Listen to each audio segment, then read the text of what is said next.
2.3 में जो पहला क्वेश्चन है वो बिल्कुल पुरानी जो आपकी एक्सरसाइज पढ़ी उससे बिल्कुल मेल खाता है, कुछ भी अलग नहीं करना, ठीक है।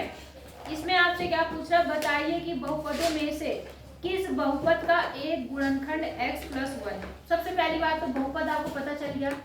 एक और बात समझो, गुणनखंड का मतलब जानते हैं आप? गुणनखंड मतलब टुकड़े, गुणनखंड मतलब टुकड़े। जैसे 12 के गुणनखंड क्या होते हैं? 4 × 12 हो सकता है, या आप इसे ऐसे भी बोल सकते हो 2 × 2 × 3। तो 12 के गुणनखंड क्या हो गए? ये हो गए अभाज्य गुणनखंड, हो गए ना।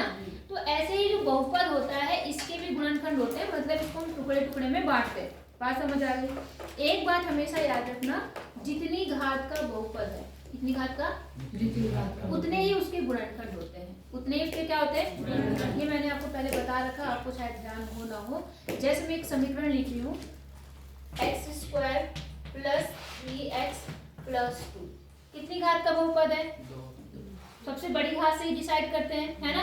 कितनी घात का बहुपद है? तो इसके 2 गुणनखंड होंगे, मतलब x के कितने मान होंगे? 2। ये याद रखना। अगर 3 घात का बहुपद है तो कितने गुणनखंड होंगे?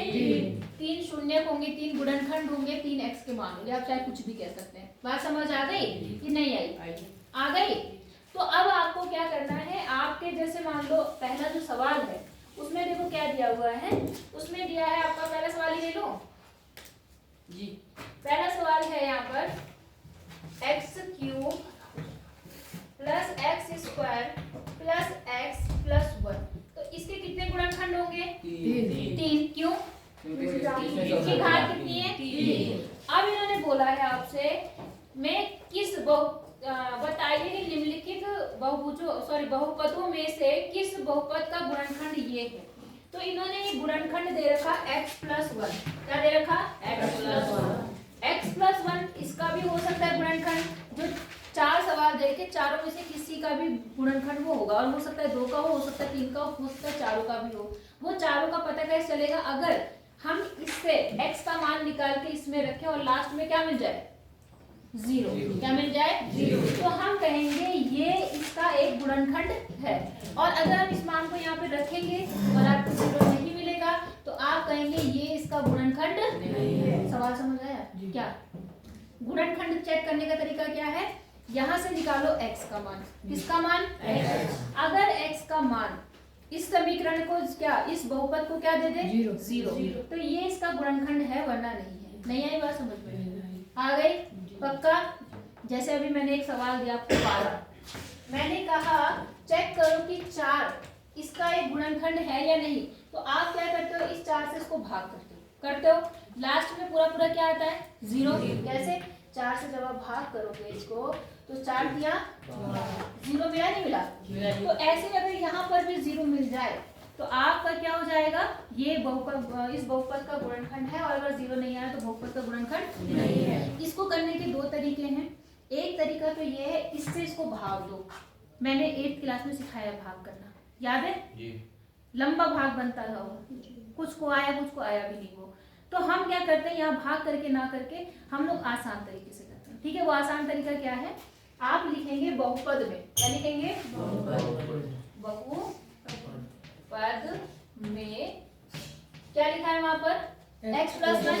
तो x + 1 = 0, या x का मान क्या निकलेगा? यहाँ से 0 निकलेगा। -1। ये इधर प्लस में है, इधर आके क्या होगा? माइनस। तो x = -1 रखने पर, मतलब हमने क्या काम करना है? जो भी गुणनखंड दिया है वो इसमें रखना है।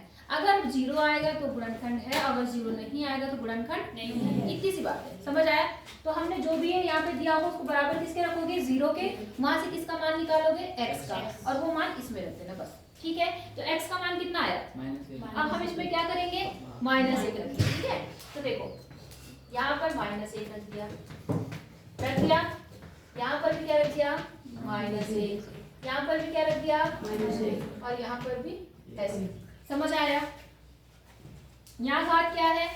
माइनस एक्स, माइनस की घात क्या है 3, तो आंसर प्लस में आएगा माइनस में, किसमें माइनस में। अगर घात 2 4 6 8 होगी तो आंसर हमेशा किसमें आएगा प्लस। अगर घात 1 3 5 7 होगी विषम संख्या तो हमेशा किसमें आता है माइनस। तो यहाँ पर 3 है इसलिए आंसर किसमें आएगा माइनस। और एक को चाहे कितनी बार भी गुणा करो एक का क्या रहता है एक। यहाँ तक समझ आया। फिर हम दूसरे नंबर पे आते हैं।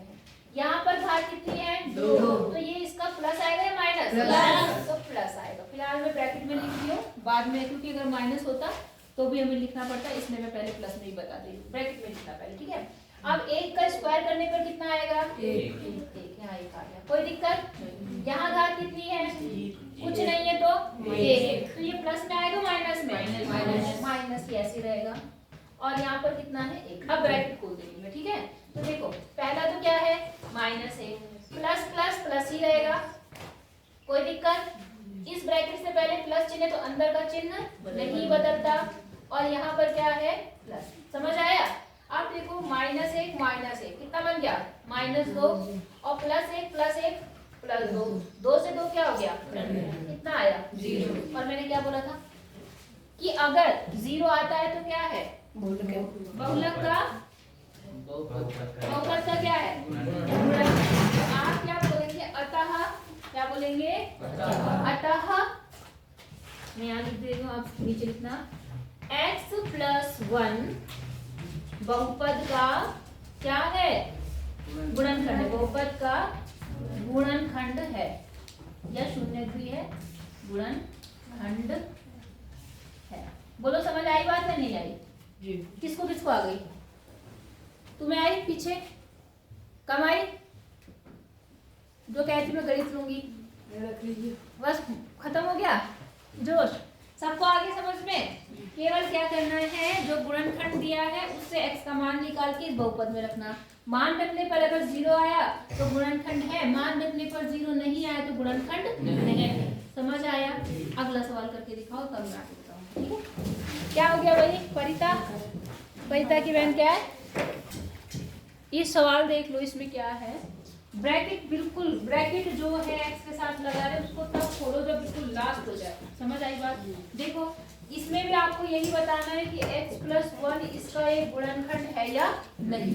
तो आप क्या करेंगे, आप वही लिखेंगे कि बहुपद में क्या रखना है x बराबर क्या रखना है बेटा, डायरेक्ट व्यू में -1 रखने पर, यही लिखना है आपने।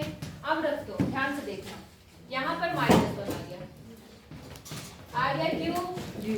फिर कौन सा चिन्ह है माइनस, फिर क्या है x² तो -1 का स्क्वायर, फिर माइनस चिन्ह है। यहाँ पर क्या है 2 + √2। अब देखो यहाँ पर भी -1 रखना है ना, तो ऐसे नहीं रखना है, क्या कमी है ब्रैकेट, तो इसको भी आपने -1 रख दिया और प्लस कितना आ गया, समझ आया कि नहीं आया? अब सॉल्व देखो, 1 की घात 3 है तो प्लस आएगा माइनस आ गया। इस 2 की घात क्या है, x की घात क्या है 2, मतलब 1 की घात 2 है तो प्लस होगा माइनस, ये तो प्लस हुआ, लेकिन इसके पहले कौन है तो क्या हो जाएगा चिन्ह बदल जाएगा। हाँ तो क्या आएगा प्लस या माइनस का। समझ आया क्यों आ रहा माइनस का? अगर यहाँ प्लस होता तो ये माइनस होता, लेकिन यहाँ माइनस है इसलिए माइनस आएगा।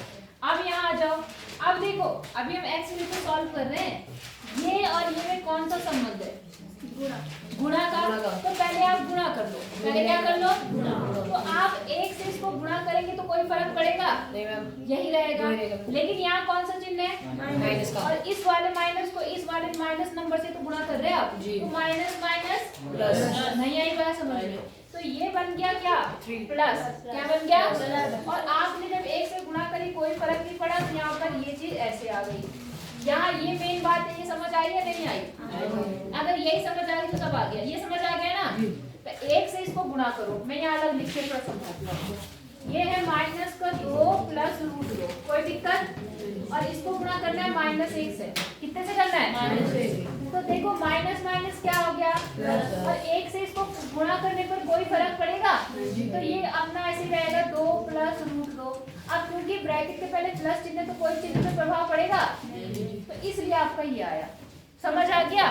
अब यहाँ पर कितना है प्लस रूट 2, कितना है प्लस रूट 2।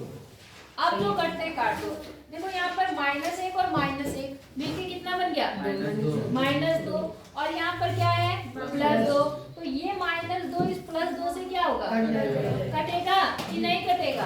क्या बोला मैंने, ये माइनस है और ये भी माइनस है, माइनस माइनस जुड़ जाते हैं माइनस चिन्ह के साथ, हाँ या ना? फिर ये आ गया आपका प्लस का 2, फिर ये आ गया आपका देखो √2 और √2, एक में से रूट है तो क्या बनेगा, यही गलती मत करना और तुम भी ये गलती मत करना। वो √4 बोल रहा, ये थोड़ा कट जाएगा। कटता तब है जब चिन्ह अलग होते हैं, और कभी भी जब जोड़ते या घटाते तो रूट के अंदर नहीं जुड़ता घटता, कहाँ जुड़ता है बाहर। यहाँ क्या है 1 और यहाँ क्या है 1, कितना बना, तो यहाँ कितना बना 2√2। समझ आ रही बात कि नहीं आई? अब देखो ये 2 से ये 2 कट गया, आपका कितना आ गया 2√2। तो क्या ये इसका एक गुणनखंड है x+1? तो आप लिखेंगे अतः x+1 बहुपद का गुणनखंड नहीं है। समझ आया कि नहीं आया? आ गया? आगे बता दूं, दूसरा सवाल बिल्कुल यही है, बस फिर तीसरा कल करेंगे, हाँ या ना? करने का पूरे तभी बताऊंगी वरना नहीं। वही है, इसमें भी क्या है, आपको x का मान निकाल के उसमें रखना है, बस और कुछ नहीं करना। नहीं आई बात समझ में? आ गई? एक बता दूं, वही सा काम करना है, कुछ और नहीं करना है। इसलिए बता रही हूँ क्योंकि आज करोगे 2-4 दिन बाद के बाद में बताए फिर नहीं हो पाएगा, ठीक है ना? ज्यादा कुछ नहीं करना। देखो बस इसमें सवाल कर इन्होंने बोलने का तरीका बदल दिया। इन्होंने जो बहुपद था उसके आगे px लिख दिया, दिख रहा है आपको? px बराबर 2x³ plus x² minus 2x minus 1, दिख रहा है आपको? और यहाँ gx लिख दिया। क्या लिख दिया?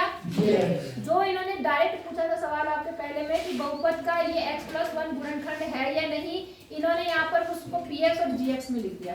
कोई दिक्कत? तो एक सवाल बता दी, बस इतना करेंगे, बाकी हम कल करेंगे। कोई दिक्कत?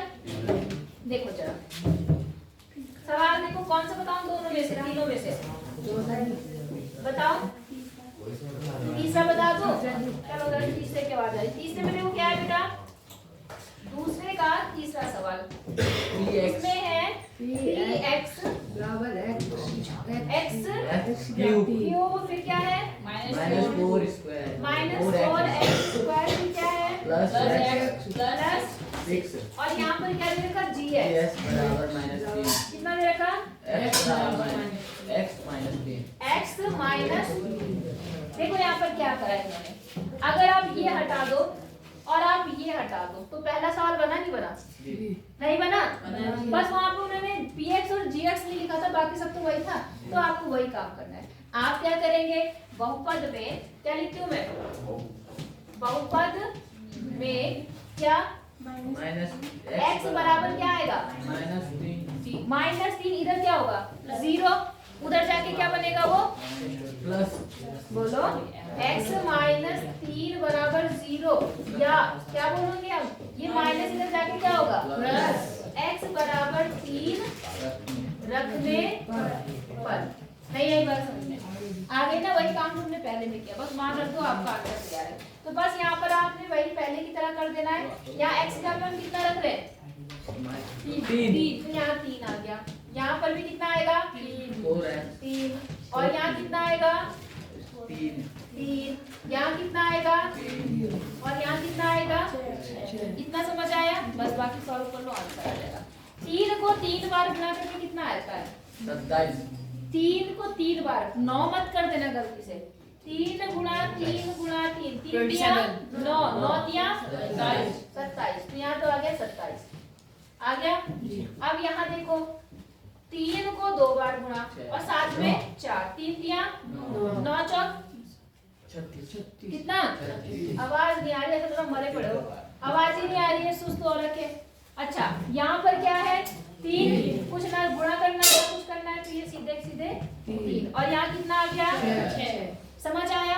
सारे प्लस प्लस एक साथ जोड़ रही हूँ और माइनस एक साथ, तो देखो ये प्लस है, ये प्लस है, ये प्लस है, तो 27 और 3 और 6 कितना 9, कितना बन गया 36 आ गया। तो ये बन गया प्लस का 36 और ये क्या है माइनस का 36 माइनस 36 0। इसका मतलब क्या है, अतः gx px का एक गुणनखंड है। क्या लिखेंगे, अतः gx मतलब क्या x माइनस 3 लिख सकते हो आप चाहो तो x माइनस 3, या gx px का एक गुणनखंड है, गुणनखंड है। बस पहला सवाल जैसा, समझ आया नहीं आया? तो ये 2 सवाल करो, बाकी कल करेंगे, ठीक है? बैठ के करो और दिखाओ मुझे करके।